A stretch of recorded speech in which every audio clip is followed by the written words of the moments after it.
Assalamualaikum warahmatullahi wabarakatuh. My name is Daniela Zuaulia and my number metric is 297202.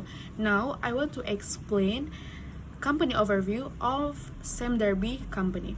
Sime Darby Berhad, or known as Sime, is a big company from Malaysia that started in 1910, and today they operate in 23 countries. It's mainly in Malaysia, China, Singapore, and Australasia. Worked mainly in automotive and industrial equipment sectors. And now, Sime Darby has over 13,000 workers and aims to grow in the smart and suitable with giving value in the customer and the partners. Next is key resources and competitive advantage of Sime Darby. One is, as we know, Sime Darby is known as old and trusted companies in Malaysia and Asia Pacific. Two, they have main business areas. As we know, they focusing on cars and healthcare and logistics since 2017, and they have strong partnerships with exclusive big brand like BMW, Porsche, Land Rover, and Caterpillar, and they have market advantage because they have less competitive, and it can make exclusive sales. As we know, the less demand, it can make opportunities in market. And the last but not least, they have a big distribution network because they over 18 network in the country, and it can make easiest to selling and delivering products, even because they including China, Australia, and New Zealand. So the last part is how AI supports Sime Darby expansion. Before that, as we know, technology in the nowadays more advanced to help many sectors workplace.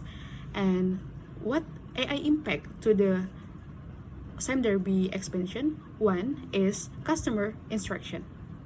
AI and the virtual assistant provide 24/7 support to help bookings, answer question, and suggest card based of customer interest. Two is market trend analysis. With AI, we can more clarify the data and can identify what the trending in the social media, and it can raise demand in the certain country. And last not but least, logistic improvement. With AI, we can attract and track the delivery route, and it can be reduce the delay and the cost, and can manage inventory or stock. Assalamualaikum and hello, my name is Wafa and my matrix number is 297685. I will present the chapter 2 part for this assignment. First of all, let's talk about the challenges faced by Sime Darby in the home market that drive the need of expansion for them.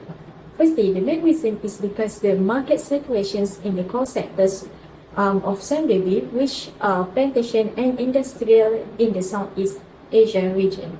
In the real cases, Sime Darby has a fierce competition in Malaysia from a well-known competitors like IOI corporations who are fighting for the same market niches as Sime Darby. Next, environmental regulation from home country. The growing demand for sustainability and ESG, which are environmental, social, and governance regulation in Malaysia, create operational challenges for companies, especially in plantation divisions. And these home countries' Malaysia dreams does not align with the business environment that the government provides. And lastly, the challenges that we found out are economic uncertainty and currency risk in Southeast Asia itself. A simple example to understand this issue is when the ringgit value decrease, it gives a bad impact on Sime Darby industrial activities that depends on imported machinery and tools. Let's move on to part 3 of chapter 2. We will discuss some of the different market entry strategies that can potentially used by Sangrevi.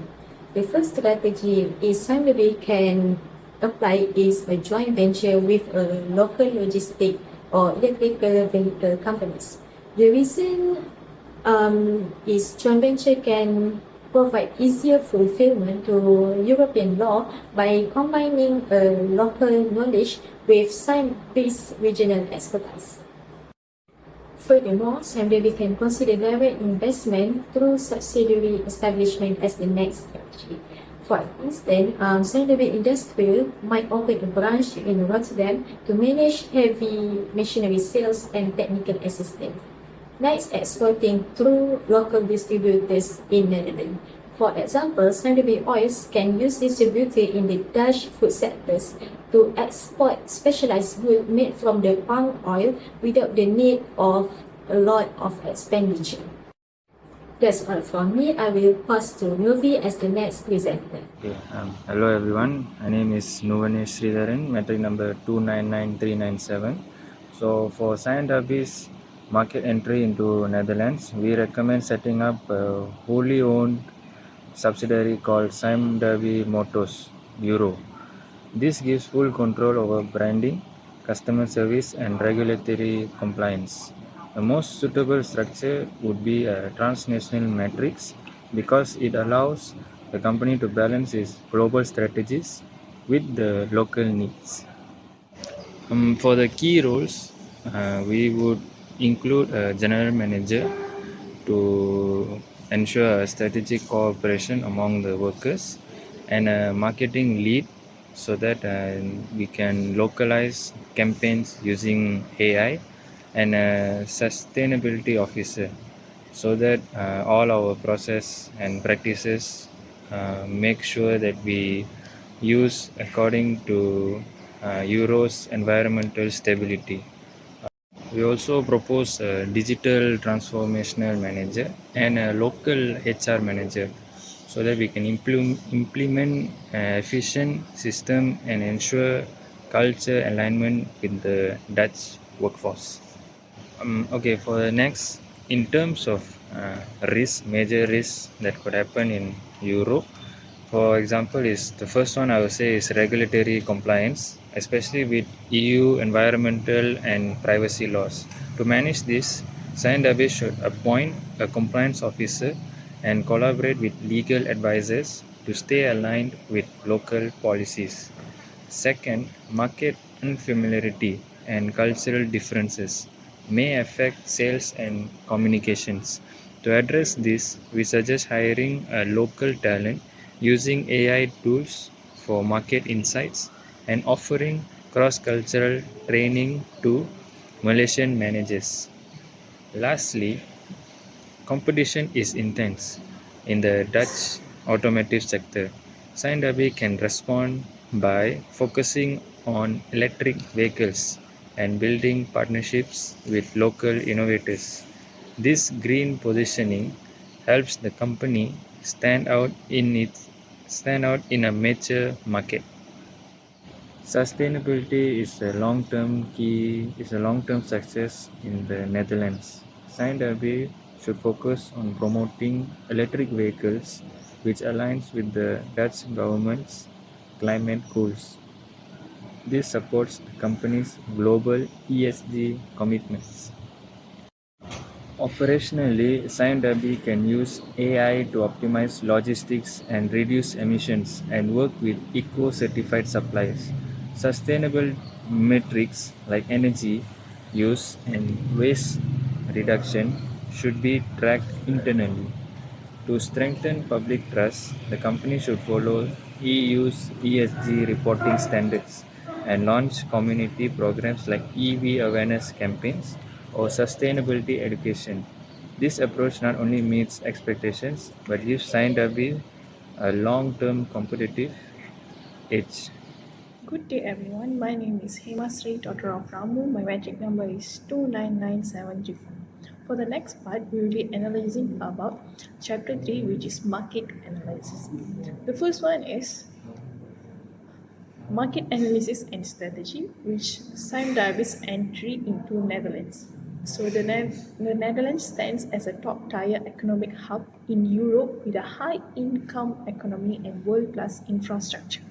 Hosting the port of Rotterdam and Amsterdam, Schiphol Airport, it offers unmatched logistic advantages. With a stable GDP per capita of around 58,000 of US dollars and strong support of sustainability and digital innovation, the country aligns perfectly with Sime Darby's strengths in logistics, industrial operations, and green technology. Politically, the Netherlands is stable, democratic, and governed by Europe regulations, particularly strict labor data and environmental laws. SIMW will need to adapt to this robust legal environment and may benefit from partnerships with local advisors or companies. The third one is culturally. Dutch society values equality, direct communication, and sustainability. English proficiency is high, easing market entry, but trust and cultural nuance remain critical for long-term success. Third one is technological. The Netherlands is a digital leader in Europe. Government support for AI, automation, and electric vehicles targeting zero fossil fuel cars by 2030. This presents key opportunities for Sime Darby. Sime Darby can also leverage this climate by offering smart logistics, AI-driven solutions, and sustainable transport systems. The second one is customer analysis and profiling. Sime Darby's primary focus is on B2B clients, particularly in infrastructure, automotive, and logistics. Businesses looking for EV fleet services or green logistics solutions are their ideal customers. Dutch companies prioritizes environmental and social governance quality and long-term digital partnerships. The third one is competitive landscape. The market is highly competitive.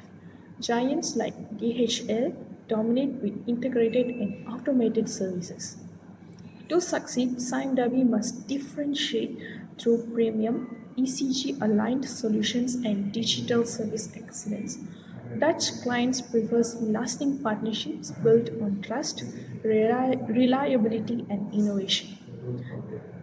In summary, the Netherlands offers an ideal environment for Sime Darby's sustainable and digital growth ambitions.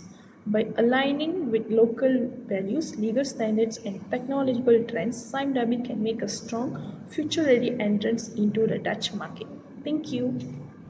Hi and Assalamualaikum. My name is Raisha Najah Mitizari Badri with the matrix number 297333. So I will be presenting chapter 4, which focuses on solutions and recommendations for Sime Darby's expansion into the Netherlands. So as identified in chapter 2, the Netherlands is a highly developed country with strict regulation and unique business culture. So based on this, I will have identified that Sime Darby will face 4 main challenges. So the first one is compliance with the European Union's data protection law, especially the GDPR. Since Sime Darby has plans to use AI in its logistic and customer service, the company must appoint its local data protection officer and consult Dutch legal experts to ensure all digital tools are compliant. The second challenge is the cultural differences. So as mentioned earlier in the environmental analysis, the Netherlands practices a flat hierarchy and value openness. So therefore, Sime Darby needs to provide cross-cultural training for its Malaysian managers and hire local Dutch leaders to ensure smooth internal communications. Third, Sime Darby's brand is not yet established in the Netherlands. As highlighted in chapter 2, consumers in Netherlands are brand conscious and value sustainability. So the company must launch a strong branding campaign focused on green innovations and social responsibility. Partnering with Dutch universities or supporting renewable energy project can build trust in the Dutch community.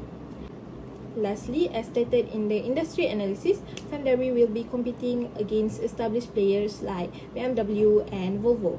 To stand out, it should offer unique AI-driven solutions such as predictive maintenance, and smart logistics, and collaborate with local green technology firms for a competitive edge.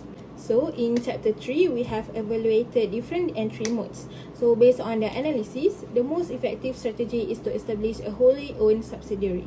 So this option gives Sime Darby full control over its operations, technology, and brand in its complex legal environment. It also supports long-term goals like sustainability and data security. So strategically, Rotterdam is the ideal locations. As mentioned in chapter 2, it is the largest port in Europe with excellent logistic infrastructure. So this supports Sime Darby's supply chain efficiency and access to broader European market. So to conclude, while the challenges in entering the Netherlands are significant, they can manage through early planning, strong local engagement, and the right entry strategy. That's all from me. Thank you.